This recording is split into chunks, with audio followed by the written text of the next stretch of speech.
G'day guys, welcome back to my channel. My name is Wildkard. Thank you for watching the Wildkard Rugby Show. Like, comment, and subscribe. And yes, you are here today because it is Wednesday and it's time to read some rugby news. First up, we've got Six Nations round 3 this weekend. One big game, everybody circled probably a year in advance.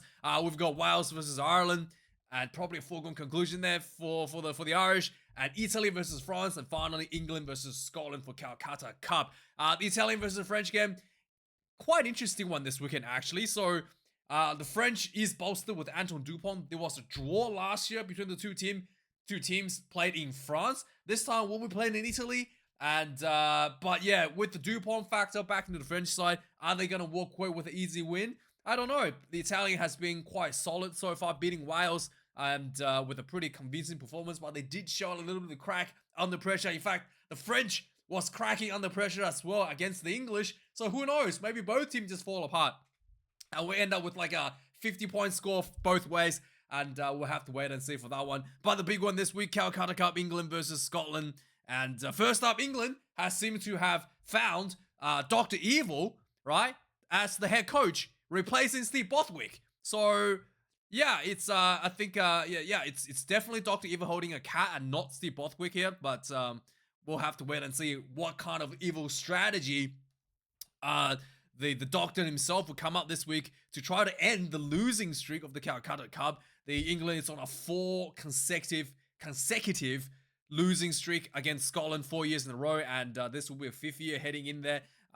Records on the line for both teams. England wants to end that one, and if Scotland achieve another win this weekend, they will be going into one of the most successful periods of Scotland versus England rivalry. And that's something that I think a lot of the Scottish player will be very proud of. And always, it's kind of one of those things, right? Every year there's one just amazing game you can get out of the Scotland team, and that is the game against England. So yeah, you never know.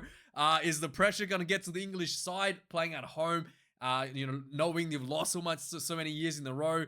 And is there going to be a confidence factor going in for the Scotland team? Who knows? But England toppled the French last week, so England will be riding on a bit of a high. They are going into this game as the favourites, ahead of the Scotland's, I guess, a little bit lackluster performance last week against the Irish. So yeah, we'll have to wait and see. This will be exciting. This will be a lot of fireworks, and there will be there'll be a lot of questions being asked for both teams by the end of this one. And then we've got Steve Bothwick has done a bit of a Rassi Erasmus. Dr. Rassi Erasmus, Dr. Evil has taken a play page out of Dr. Rassi Erasmus, has named his team 2 days in advance, including, I believe, a 6-2 setup as well. The bomb squad setup as well for the England side. I think there's only one change from the team that played against the French. And yeah, so pretty good setup for the England side. I think there's a couple of maybe one change in the bench. But yeah, let's have a look at the players for the England lineup. We've got Ellis Genji coming in number 1, Lukau and Dickey number 2, Will Stewart number 3, Mauro Itoje, the captain, number 4, Ollie Chesson number 5, Tom Curry number 6, Ben Earl number 7, and Tom Willis. The trio setup last week has been pretty good for the England side. Number 8. In the back line, we've got Alex Mitchell number 9. I thought the box kicking was probably a bit too much.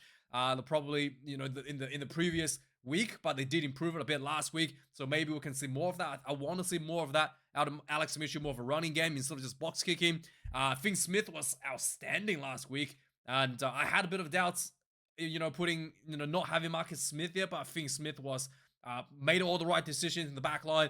But I think the Scotland will pressure him a little bit more at a 10 position, give him a little bit more time, and we shall see. They definitely have the advantage over the French to study his tapes in an international performance, and they will be able to look at the tapes from last week and try to put some pressure on him to see if he can handle that. Ollie Slyhorn coming number 11, and Henry Slade number 12, Ollie Lawrence number 13, Tommy Freeman number 14, and Marcus Smith was outstanding last week at number 15 for England. In the back, in the replacement, we've got Jamie George, vice captain, Finn Baxter coming number 17, Joey Hayes number 18, George Martin number 19, Chandler Cunningham South number 20, Ben Curry number 21, Harry Randall, number 22, and Elliot Daly. To my surprise, he came off the bench and actually won the game for England. That was really, really good from Daly coming off the bench. And it looked like he was playing like a center position. Maybe it was a center covering for center instead of covering for... I mean, he can cover fullback, but I think he came on for a center last week. So we might see that again this week. Not last week, last round for Elliot Daly. In the Scotland side, there's a couple little injuries for them. Ross McCann, Ali Price, Cameron Redpath has been called into the Scotland team to replace Greg Horn, Matt Curry, and Alexander Masibaka to replace these players. The big return, I guess, is Ali Price. He's been out of the fold for quite was it last year? He's been recalled into the squad. The veteran now for the Scotland team. Whether or not he's going to get a run, we'll have to wait and see this weekend.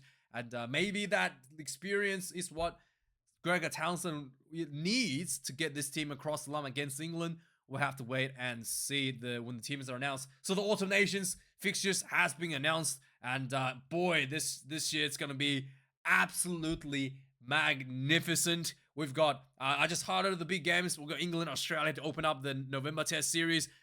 Scotland versus America, and Ireland, New Zealand, All Blacks, all in the first week. In fact, all in the first day. And then we've got Ireland versus Japan the second week, Scotland versus New Zealand, England versus Fiji, Italy versus the Wallabies, and then France versus the mighty Springboks. This will be the Rugby World Cup quarterfinal revenge match. Oh, this will be so huge. This will be so huge. It's going to be the biggest forwards versus the fastest backs and the most crazy kicking strategies you are ever going to see. It's going to blow everybody's mind. Oh boy, this is going to be so good. Wales versus Argentina. And then on the third week, we've got Italy versus South Africa, England versus New Zealand, Wales versus Japan, Ireland versus the Wallabies, Fiji versus France. And then we got Scotland versus Argentina on the Sunday. And then on the fourth week, Wales versus New Zealand, Ireland versus Springboks. Oh my goodness. I mean, Rugby World Cup rematch, blood, death, ball. This is going to be an absolutely incredible match as well. I can't wait. This is going to be a really tough tour for Rassie Erasmus, but it'll be good for the fans. Italy versus Samoa and France versus the Wallabies. And then finally, finally on Sunday, we've got Scotland versus Tonga, England versus Argentina, and then in the last week, on the last day, we've got South Africa versus Wales to finish it all off. This is so huge. And speaking of huge, Rassie Erasmus has actually named, planned ahead. He's already named a, it's already named, I think they call this alignment camps. So these named 56, training squad from domestic players just to get everyone into the streamline, everybody into the national team. Should people get injured? So Rassie likes to do this every year to plan ahead with his injuries, with some of the players he wants to bring through, and to see how players are traveling at this point of the season. Rassie has done a great job, has found a lot of success over the years with these alignment camps. And it's a great opportunity for a lot of these players to get a bit of a taste of the Springbok environment before going back into their club. Joseph Dweeba, someone I was in favor of the Springboks, has decided to finally go overseas. He has rejected a £300,000 from Sales Sharks, and he's going to go to has rejected Japan and rejected France. He decided to go to the Exeter Chiefs instead in the UK. He's going to finish off the URC this season and then head overseas. So with that being said, there was the Rugby Championship as well. There's going to be one game between the Springboks and the Argentina. The final game will be played at Twickenham, Allianz Stadium, by the way. And this will be, again, just, I don't know why they do this sort of thing. I think the home fans deserve this match. It's just about making coin, but it is what it is. I don't like it. I guess the Safis, the South Africans, the Afrikaners who are living in the UK would love to show up for this one. So with that being said, let's go back a little bit. So yeah, back to the Six Nations. There's been a couple of injuries plaguing the Irish team as well. Ian Henderson has been ruled out with a Ian Henderson has a hamstring, and then Kalen Doris, the captain, also racing to get back to play this weekend with a knee injury. It is against Wales. It's probably not needed for him to push it because he's going to be really important for the Lions tour and potentially the Lions captain as well. So we probably don't need to rush him back. But yeah, it is going to be probably going to be taking a break for these two guys. Not too big of an issue. And then for the Italians, like I said, they had a bit of an injury this week. The biggest one's Monty Ioane. It's out this week against France. And then Dino Lamb also has been also out for the French game this weekend. Yeah, it's a little bit light for the Italians. We'll have to wait and see if they're gonna be able to perform without Monty Ioane the win. Also, there's been some, again, I don't really like this. So Wales and Ireland, the Ireland team will be wearing their away colors. This is played in Cardiff. I mean, the red and blue, green don't really clash, but apparently some people are colorblind, and apparently like there's 1 out of 12 men suffering from this colorblindness. I honestly didn't know it was this high. I think this has to be a joke. 1 in 12 men suffering from a colorblind where they can't tell the difference between, or they struggle to tell the difference between red and green. This has to be a joke, right? Like, I went to a all boys school. I don't know anybody that has this colorblindness. I mean, it can't be 1 out of 12. If it's 1 out of 12, I will personally know a lot more than 0 person with this sort of colorblindness. But man, I think apparently because of that, everybody has to wear away jerseys now. It's just stupid. I mean, if you want, I don't like this. I think the teams should retain the color as much as they can to really keep the flavor. It's imagery. It's an iconic imagery. The red versus the green. When you take that away, you're taking away a bit of the history, a bit of the rivalry. I really don't like that. I think what they could do is do something like this, right? You have one team in the green, in solid red, say for example, and then the other team has like green with stripes or something. Like it breaks up the green, so it's more obvious for the colorblind, but it's still red versus green. That'll be a better idea to go about this. Now let's move on. Big questions was asked on the weekend to the legendary coach, Jamie Joseph. Would you be interested to take over the Wallabies? And Jamie Joseph replied, no, mate. No, I'm a Highlander, so he's not interested to take over the mess here in Australia. I can totally understand. There was a former Irish international, Joey Carberry, potentially open to the switch to play for England. He has been out of the Irish fold for more than 3 years, had a bit of concussion issues, and yeah, I mean, Ireland's shooting through fly halves like there's no tomorrow, and then England might actually get him as a third fly half, because England is currently outside of, the next down will be George Ford, and George Ford is at the end of their career, so they might want to bring on a much younger Joey Carberry for that as well. For the Argentinians, Emiliano Bofelli has returned after a back surgery, I believe. Yeah, back surgery, so he's been missed. Like, I just noticed something. His biceps are absolutely gigantic. Oh my god. That is just, like, look at the size of his bicep compared to his head. Like, that's gigantic. Oh my god, this guy's biceps are huge. It's like big, it's like the same size as his head. Look at it. Oh my god. Oh, I just noticed that. Oh my goodness, this guy. Anyway, let's move on. The Super Rugby round 2, the really great round 1, close games all around. Even better games awaits us in round 2. We've got Chiefs versus Crusaders, and Chiefs was outstanding last week, toppling the Blues. Crusaders was outstanding last week, toppling the Hurricanes, so this will be a huge game this week. Reds getting their first game of the season against Moana Pacifica, who put Western Force to the sword to the last minute before Ben Donaldson winning it for the Western Force. The Hurricanes versus Endura, this will be an interesting one as well. Without Geordie Barrett, is Fiji and Endura going to have an opportunity to upset the Hurricanes in New Zealand? Who knows? Highlanders put a pretty good performance against the Waratahs as well, and the Waratahs team that was stacked with Wallabies talent, with the most expensive player in the world of the Wallabies, Joseph Swali as well, and only lose in the last stretch by just the hairline. Going against Blues at home, this would be really, really good. And finally, Brumbies versus the Western Force and GIO Stadium. All really, really interesting games this week for the for Super Rugby. So yeah, last weekend I think this is one game I did not review. So Western Force literally was head on heads between Moana Pacifica all the way till the end. The Adi Savea factor was playing huge. Moana Pacifica scrum was absolutely dominant, something I did not expect. The Western Force scrum was really atrocious. And then they were back and forward, and Donaldson actually rolled his ankle. So he was struggling. Like, he was like not able to run, was hopping around. And then final play, 83rd minute, Donaldson just like had the ball out wide, just like dummy, and just put the hammer down and just ran through for a try. And I was just like, hang on. I was literally like, he's gonna like just stop and like pull up because his ankle. He just ran through and scored. Like, he didn't even have any issues.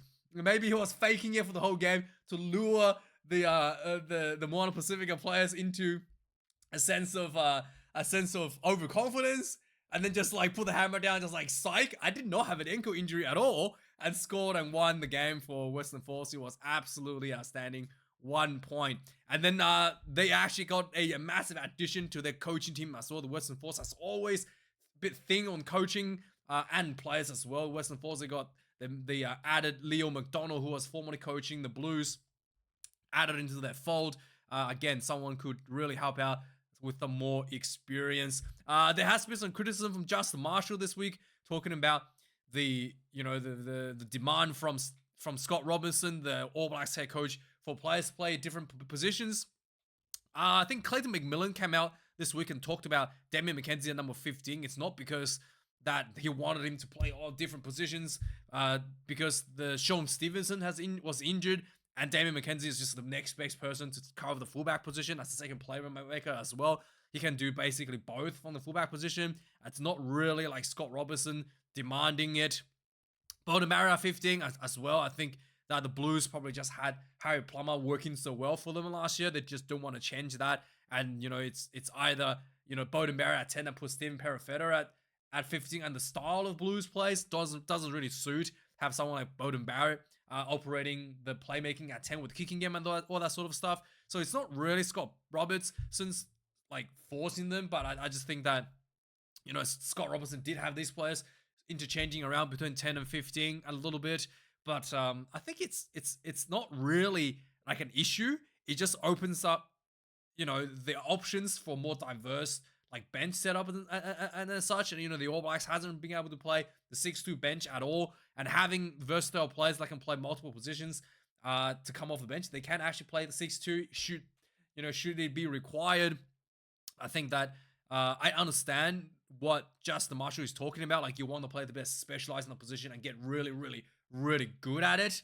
But in today's day and age, especially with the fly half being able to cover the 15, it's pretty common. It's not a something that's crazy. It's not something crazy like putting your outside center at fullback, right?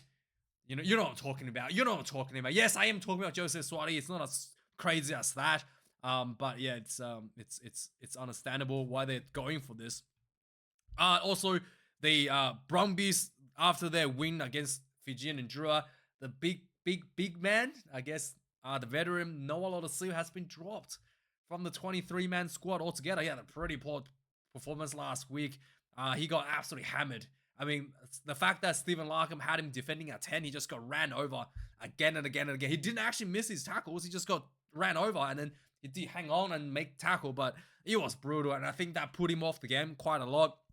When he's playing for the Wallabies, they actually put him out to the wing on defense, so he doesn't have to take those brutal forwards charging at him, so he's, he can just focus on his playmaking, and whereas he got rammed over by the big Fijians, and he just kind of like really took him off the game quite a lot, and he did not perform, and he got completely dropped. They got Meredith come in to start at 10, and then Jack Debrasini on the bench for the Western Force, with Tom Wright returning to the fullback position as well for the Western Force. For the Brumbies, and I think Ling Ikitau is back as well after not playing last week. Another massive return for the Brumbies this weekend. So this Western Force got a few updates as well. It'd be interesting to see Pangamosa coming in. And I'm pretty sure there was another guy. I thought Hamish Stewart didn't play last week, but I think he's back this week. But anyway, this is going to be interesting to see how that's going to go. For the Crusaders, I think the news from them is just that the number 10, the roof maker, Taha, sorry, Kyle Preston has been added into the starting team after scoring 3 tries coming off the bench, and really outstanding. James Conner still on the bench. Really looking for him to start for the Crusaders at some point, and we'll have to wait a bit longer for that. The Blues, big return, Hoskins Sotutu. I think they really missed this physicality last week in that opening match against the Chiefs. They just didn't get over the advantage line like they did in the previous season with that just forwards running game. And also, I think they need to bring their wingers in a little bit to kind of like support that close running crash ball game they like to do. But yeah, Hoskins Sotutu, the biggest and probably the most important player I think for the Blues, despite him not favored for the All Blacks. I think it's really bit of a shame that he's not that favored. He should be able to play for the All Blacks. And finally, the Reds will finally get their first game of the season against Moana Pacifica. This will be a huge game. Big 10 Wallabies. How many is it? 10 Wallabies in the team. Massive Reds team coming back from a tour. So Junkyard Dog will be here. It's a pretty stacked team for the Reds. Fraser McRae, Harry Wilson are all back. Sevu, man, goodness. And then we've got Filipu Agunu back at wing, no longer playing center. Josh Fluke, Tim Ryan, Jock Campbell, just huge names for the Red side. This is gonna be also at home. This is gonna be really tough for the Moana Pacifica, but looking forward to see a potential upset. Regardless. Brad Weber had a bit of injury in top 14. He's going to be out. His ankle completely ruined. And George Bell also injured, fractured his foot. He's going to be out for the Super Rugby season for the Crusaders. And finally, Salakai-loto has decided to stay with the Wallabies despite getting offers from overseas. He's committed to the Reds for an extensive time, which is really good to see. He's quite a decent player for the Wallabies. He's gone overseas after some terrible run with Checker. And it's good to see him back. I might talk about this another time because the video is getting a bit too long. If you do the maths, you're actually playing a lot more games in top 14. So you do get more money, but you do have to play more games in top 14. And then if you do I think if you are in the Wallabies, if you get a spot in the Wallabies, because they do pay you extra for playing the Wallabies, and then you add, if you calculate the average dollar per game, you're actually not that far off from the top 14, the number of games that you want to play, like 40 something games or something per year. You don't actually play for us, but there's 40 something games in the season for them. So if you actually calculate that, the price per game is actually not that far off if you play stay domestically to play for the Wallabies. But obviously you have to be conditioned to play for having a spot in the Wallabies, and obviously you might have to do, there's still a price gap because you're not working as many days. So you might, if you have a side gig to work as a plumber or something, you're actually going to be making a bit more money potentially here in Australia. So there's some of the stuff the players might be considering as ultimately to their decision. But I think the key here is to get a spot in the Wallabies, and Salakai-loto is definitely dead-eyed on a spot there. So anyway, thanks for watching this video, guys. Like, comment, subscribe, let me know your thoughts. We'll be doing Six Nations previews, and we'll be doing Six Nations reviews. We'll have to see how many reviews I do. There's quite a number of games. I don't want to bombard too many videos over the weekend, so we'll have to select a few good ones from Super Rugby, and then maybe 2 reviews